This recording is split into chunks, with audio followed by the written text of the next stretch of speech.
দেখুন, আপনি সন্তানের কারণে ভীষণ দুঃখী। দেখুন, অর্থই কিন্তু সব নয়। আপনার সন্তান ভালো চাকরি করে, তার কর্মজীবন অত্যন্ত ভালো রয়েছে, আপনার সন্তানের কোনো কিছুর অভাব নেই।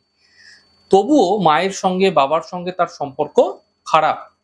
অনেক সময় এমনটি দেখা যায় সন্তানের বিবাহের পরে কোনো কারণে সম্পর্ক মা-বাবার সঙ্গে খারাপ হয়ে থাকে। দেখুন, পরিবার জীবনে ছোটখাটো ভুল তো হয়েই থাকে। ছোটখাটো সমস্যা তো হতেই পারে। কিন্তু মায়ের সঙ্গে সন্তানের সম্পর্ক বা পিতার সঙ্গে পুত্রের সম্পর্ক খারাপ হওয়াটা একেবারেই কাম্য নয়। এমনটি পিতা-পুত্রের ক্ষেত্রে কখনো সন্তানের ক্ষেত্রেও অনেক যন্ত্রণাদায়ক হয়ে থাকে। এই যন্ত্রণা ভাষায় প্রকাশ করা যায় না।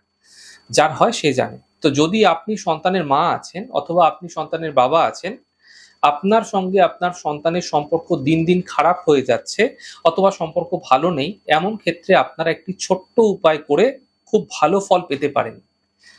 করে দেখুন। কি করবেন? আগামী ৭ই সেপ্টেম্বর রবিবার সকালে এই ক্রিয়াটি আপনাকে করতে হবে। খুব সহজ, খুব ছোট্ট। একটু ভারী ওজনের রূপোর একটি সলিড তাবিজ তৈরি করে আপনার সন্তানের নাম একপাশে খোদাই করে নিতে হবে। মাথায় রাখতে হবে তাবিজটি যেন সলিড থাকে আর চৌকো থাকে, ফাঁপা না থাকে, এমনটি কিন্তু আপনাদের খেয়াল রাখতে হবে।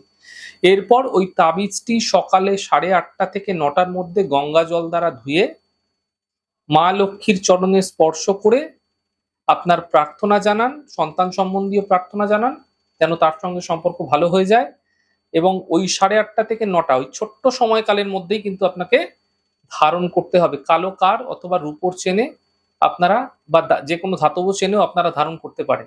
আপনার এই ছোট্ট উপায়টি করে দেখুন, যে সন্তানের সঙ্গে আপনার সম্পর্ক খুব খারাপ হয়ে যাচ্ছিল, তা ধীরে ঠিক হতে শুরু করবে।